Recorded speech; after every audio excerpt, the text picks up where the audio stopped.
Assalamualaikum warahmatullahi wabarakatuh. Bismillahirrahmanirrahim. Alhamdulillahirabbil alamin. Wassalatu wassalamu ala asyrafil anbiya'i wal mursalin sayyidina wa maulana Muhammadin wa ala alihi washabbihi ajmain. Qala mu'allif rahimahullah nafa'ana bi ilmihim. Alhamdulillah, pada hari ini kita sudah sampai di hari kelima pada kegiatan Smart Train Ramadan versi daring. Kita lanjutkan kajian setelah kemarin kita membahas tentang hukum syara. Kini saatnya kita memahami apa sih syara. Syara itu apa? Syara itu sering juga disebut dengan syariat, atau dalam kata lain agama. Apa agama? Apa itu syariat? Apa itu syara? Itu tiga kata yang memiliki pengertian yang sama. Syara itu adalah, kalau dalam kitab Jawharatut Tauhid dijelaskan, yang dimaksud dengan syara wad'un ilahiyun sa'ikun lidawil uqulis salimati bihtiyarihimul mahmudati ila ma yasluhu ma'adahum wa ma'asahum wa khairul lahum bidzat.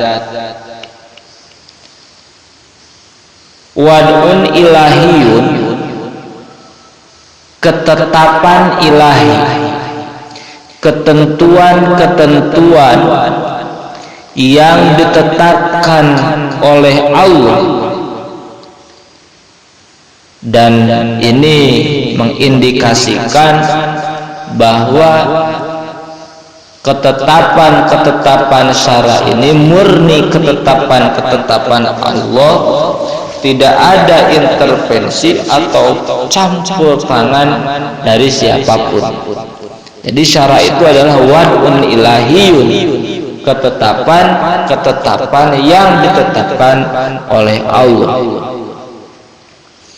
Untuk apa Allah membuat ketetapan tersebut? Sa'ikun lidawil uqulis salimah. Ketetapan-ketetapan tersebut, peraturan-peraturan tersebut itu ditujukan kepada orang-orang yang memiliki akal yang selamat, yang memiliki akal yang sehat.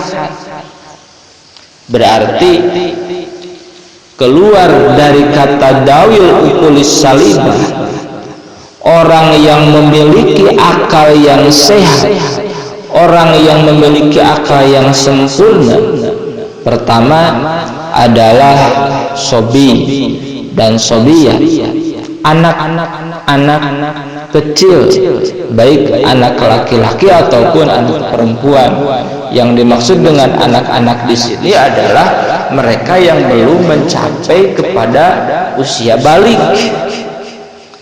karena akalnya belum sempurna, masih dalam tahap penyempurnaan, dan mencapai titik kesempurnaannya itu pada saat mencapai usia balik. Nah, maka si anak-anak ini belum mempunyai kewajiban untuk menjalankan wad'un ilahi, ketetapan-ketetapan ilahi. Yang kedua, tidak termasuk kepada dawil uqulis salimah itu adalah al-majnun, manusia yang gila, yang tidak waras pemikirannya, yang otaknya terganggu.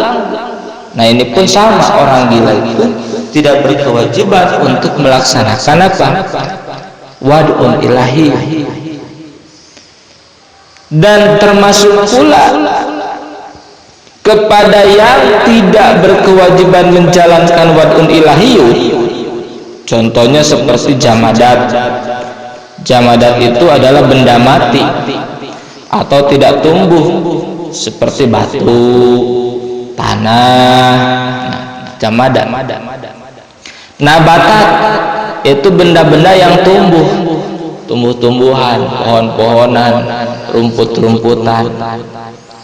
Kemudian hayawan, hewan, benda hidup yang tidak berakal, kambing, kucing dan sebagainya. Orang gila sama tadi sudah disebutkan, orang mabuk karena mereka tidak memiliki akal yang sehat. Nah, jadi ketetapan ilahi ini ditujukan, diperuntukkan bagi mereka-mereka yang memiliki akal yang sehat. Bikhtiyarihimul mahmudah, yang memiliki pilihannya sendiri yang terpuji atau yang baik.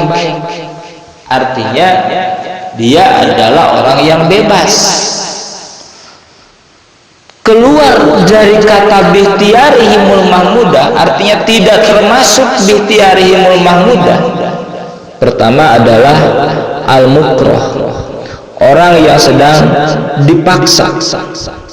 Nah, orang yang dipaksa itu tidak termasuk bikhtiyarihimul mahmudah. Dan orang yang sedang berpuasa sore hari ketika dia sedang kuat-kuatnya menahan lapar karena puasa tersebut, kemudian datang sesosok laki-laki yang gagah perkasa dan membawa persenjataan lengkap, di satu tangannya lagi membawa makanan, kemudian datang kepada kita menyuruh kita untuk memakan makanan tersebut, padahal kondisi kita sedang berpuasa dengan ancaman kalau kita tidak makan maka kita akan dibunuhnya.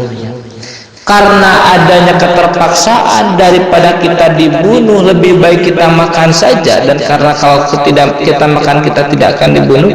Nah, maka ketika kita dengan terpaksa melahap makanan tersebut, maka puasa kita tidak batal asal kita tidak ridho dengan makan tersebut. Ya, kalau misalkan kita merasa bahagia, kerma lapar, aya nu nitah dahar, bunga nu aya, nah maka itu mah batal itu. Nah, itu al-mukrah, dipaksa. Atau seperti kasus yang lain, itu kasus pemerkosaan. Apakah perempuan yang diperkosa itu berdosa dengan dosa berzina atau tidak? Nah, itu tergantung. Kalau si korban pemerkosaan dia tidak ridho dengan tindakan tersebut, maka dia tidak berdosa karena kondisi dia dipaksa. Tapi kalau dia bahagia, kerma hayang aya nu ngajakan dibere we, maka itu mah dia berdosa. Walaupun dia dipaksa, tapi kalau dia menikmati, ya dosa tetap. Tujuannya ila ma yasluhu ma'adahum wa ma'asahu. Tujuannya ada peraturan-peraturan ini, ketetapan-ketetapan ini adalah untuk kebaikan, untuk kemaslahatan kehidupan manusia, baik kehidupan di dunia ataupun kehidupan di akhirat. Manusia hidupnya akan baik, manusia hidupnya akan teratur, akan selamat ketika manusia mau melaksanakan ketetapan-ketetapan ilahi ini. Dalam pembahasan PAI itu sudah dibahas bahwa miniaturnya ketika sebuah pabrik mengeluarkan sebuah produk, misalkan pabrik handphone mengeluarkan produk handphone, itu biasanya dibekali dengan buku petunjuk tata cara pelaksanaan, tata cara pengoperasian handphone tersebut. Dan itu tidak bisa ditukar dengan merek yang berbeda. Kalau kita paksakan, kita tukar dengan merek yang berbeda, kemudian kita operasikan handphone kita sesuai dengan petunjuk di buku yang tidak sesuai dengan merek handphone kita, maka yang ada adalah kerusakan. Karena mungkin beda speknya, beda petunjuknya, sehingga yang ada adalah kerusakan. Pun demikian dengan manusia. Manusia ini diciptakan oleh Allah, dan Allah sudah membekali kita, sudah membekali manusia itu dengan panduan, dengan petunjuk, yaitu ketetapan-ketetapan ilahi, hukum-hukum syara yang semuanya termaktub di dalam Al-Quran. Maka kalau manusia ingin selamat dunia, ingin selamat akhirat, maka pilihannya adalah mengamalkan hukum-hukum yang terdapat di dalam Al-Quran.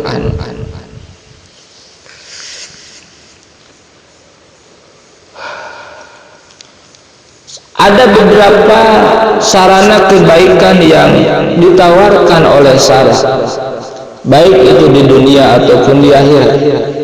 Nah, untuk sarana-sarana kebaikan di dunia, diantaranya yang pertama, dengan adanya ketetapan hukum syara, ketetapan syara, maka akan menjamin keutuhan akal.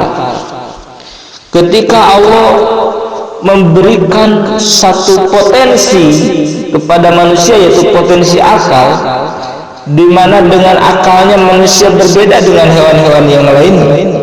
Manusia mampu berpikir, manusia mampu mengenal Tuhannya, yaitu dengan si akal tersebut. Maka perlu adanya sebuah ketetapan, perlu adanya sebuah aturan yang dapat menjaga keberlangsungan akal tersebut, jangan sampai akal tersebut rusak. Maka diantaranya Allah dalam surat Al-Maidah ayat 9 yang berbunyi, ya ayyuhalladzina amanu innamal khamru wal maisiru wal ansabu wal azlamu rizqun min amali syaitan fajtanibuhu la'allakum tuflihun. Wahai orang-orang yang beriman, sesungguhnya khamr, minuman yang memabukkan, berjudi untuk berhala, mengunjungi nasib, mengundi nasib dengan anak panah adalah perbuatan keji, termasuk perbuatan setan. Nah, coba kita telah satu persatu. Kenapa Allah menyatakan bahwa minum khamr itu perbuatan setan, sehingga Allah melarang meminum khamr? Nah, karena menurut para ahli, ketika seseorang minum khamr, mengkonsumsi hal-hal yang dapat memabukkan, maka itu urat-urat syarafnya akan terputus. Nah, ketika dia melaksanakan aturan syara, yaitu menjauhi khamr, nah maka terjagalah keberlangsungan akalnya. Pun demikian dengan apa? Berjudi. Berjudi itu pun sama, menjaga akal. Karena kalau orang berjudi itu biasanya panik, kalau kalah apalagi panik. Nah, maka pantas kalau misalkan dia dibiarkan terus berjudi, lama-kelamaan akalnya akan seniwen, akan rusak akalnya. Gitu. Maka di dalam kitab Majmu'atul Aqidah pun dinyatakan dilarang adu-aduan, dan matak panas pikiran, matak panik kada angan, akhirnya jadi seniwen. Nah, maka dengan adanya ketetapan ini, larangan untuk mengkonsumsi nafja, larangan untuk berjudi, maka akan terjagalah keberlangsungan akal manusia.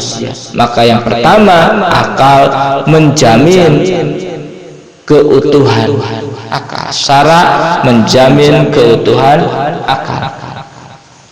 Yang kedua, menjamin keselamatan tubuh manusia, di mana dalam syara ada aturan-aturan, ketetapan-ketetapan ilahi tentang adanya hukum qisas. Adanya hukum qisas. Firman Allah, wa katabna alaihim fiha annan nafsa bin nafsi wal aina bil aini wal anfa bil anfi wal uduna bil uduni wal sinna bis sinni wal juruha qisas.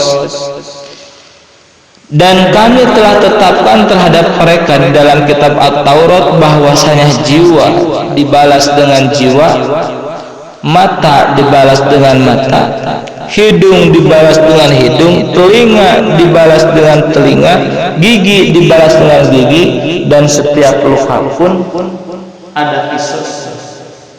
Dan setiap luka pun ada qisasnya. Nah, maka ketika ketentuan ini ditetapkan, ada pembunuh kemudian dibawa ke pengadilan, divonis karena telah terbukti dia membunuh, kemudian dibawa karena divonis tadi jatuh hukuman mati, dibawa ke tengah lapangan, disiarkan oleh seluruh televisi nasional. Semua rakyat Indonesia melihat ada seorang pembunuh yang kemudian dihukum mati, maka itu akan menghentikan kasus-kasus pembunuhan berikutnya. Artinya ketika ada si pembunuh yang dikenakan sanksi dengan dihukum mati, maka yang sudah berniat membunuh pun itu bisa mengurungkan niatnya. Akhirnya terhentilah kriminal pembunuhan. Nah, maka keselamatan tubuh manusia akan terjaga. Pun demikian, mata dibalas dengan mata ketika ada orang yang merusak mata orang lain. Misalkan matanya ditusuk sehingga pecah, nah maka hukumnya itu harus ditusuk kembali sehingga pecah, hingga orang akan jerak, tidak akan merusak mata milik orang lain, tidak akan merusak hidung orang lain, tidak akan merusak pendengaran orang lain, tidak akan mencopotkan gigi orang lain, karena itu balasannya pasti ada. Nah, jadi dengan adanya ayat tersebut, maka terjaminlah keselamatan tubuh manusia. Selanjutnya, yang ketiga, menjamin kesucian turunan manusia, di mana manusia itu berbeda dengan hewan-hewan yang lainnya. Manusia itu terjaga kesucian keturunannya. Nah, maka untuk menjaga kesucian keturunan ini hifdzun nasl, maka syarat menyelenggarakan hukum pernikahan. Dalam surat Rum ayat 21 Allah menyatakan, wa min ayatihi an khalaqalakum min anfusikum azwajan litaskunu ilaiha wa ja'ala bainakum mawaddatan wa rahmah inna fi dzalika laayatin liqaumin yatafakkarun. Bahwa dari sebagian tanda-tanda kekuasaan Allah itu telah menciptakan bagi manusia, bagi kalian, pasangan-pasangan dari jenis kalian, artinya sesama jenis manusia. Setiap makhluk Allah itu ada pasangannya, pria dengan wanita, bumi, langit, atas, bawah, kanan, kiri, depan, belakang. Nah, itu pasangan-pasangannya. Nah, pun demikian Allah sudah menciptakan bagi manusia itu pasangan-pasangan yang sejenis dari manusia. Yang sedang sejenis ini bukan sama jenis kelaminnya, tetapi sama jenis manusia. Min anfusikum. Untuk apa? Litaskunu ilaiha, supaya kalau sudah mendapatkan pasangan, maka manusia akan tentram hidupnya, akan mendapatkan ketenangan hidupnya. Maka kalau yang menikah itu kan sering didoakan mudah-mudahan sakinah, sebenarnya sakinah. Nah, sakinah ini adalah tenang hatinya, sehingga matanya tidak jelalatan, tidak melihat kesana kemari. Artinya tidak setiap melihat, kalau laki-laki tidak setiap melihat perempuan yang cantik kemudian jatuh cinta, tidak, karena dia sudah memiliki seseorang yang lebih cantik di rumahnya. Litaskunu ilaiha wa ja'ala bainakum mawaddah. Dan juga dari sebagian tanda-tanda kebesaran Allah itu, Allah menjadikan di antara manusia itu ada mawaddah, ada rasa cinta, ada kecenderungan, ada rasa cinta. Sehingga kalau kita telaah, yang namanya cinta itu sungguh aneh. Datang tak diundang, pulang pun tak diantar. Cinta. Terkadang kita tidak punya alasan kenapa kita mencintai dia. Kita tidak punya alasan. Kalau sudah cinta ya cinta saja, itu ya yang Allah berikan gitu kepada kita, tanda kebesaran Allah yang Allah berikan kepada kita. Dan mawaddah, kecintaan itu akan datang, cinta yang sesungguhnya ya setelah terjadinya suatu ikatan yang disebut dengan ikatan pernikahan. Sebelum terjadinya sebuah ikatan pernikahan, maka rasa cinta yang ada itu masih semu, masih dusta. Kenapa? Karena kita tidak akan bisa mengenal lebih jauh sosok orang yang kita anggap bahwa orang tersebut kita cintai sebelum terjadinya pernikahan.